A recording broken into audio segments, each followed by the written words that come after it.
पे ऐसन चांद उठल बा, हमनी के गम छपे ओस गिरल बा।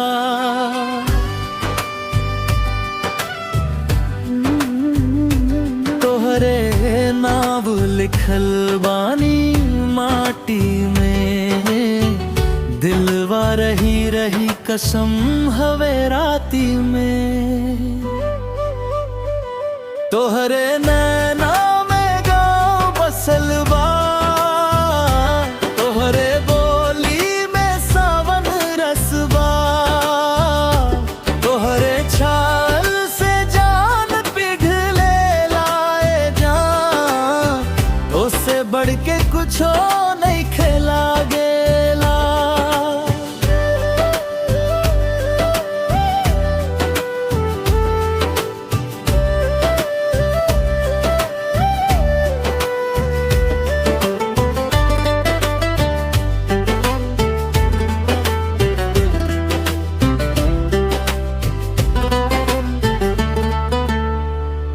तोहरा हंसी पे सगरी हाट ठहर जाला, ललन टेनिया से चेहरा तोहर चमक जाला।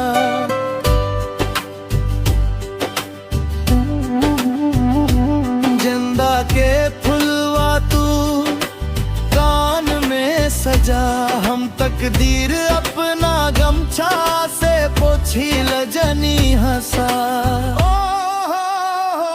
तोहरे नैना में गाँव बसल बा, तोहरे बोली में सावन रसबा।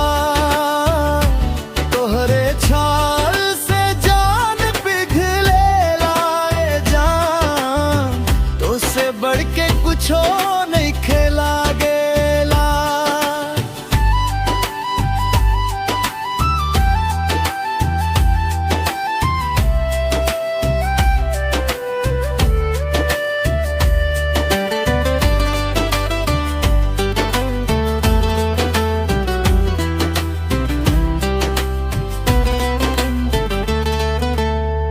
माई के अंगना से निकसल बारात हो, संग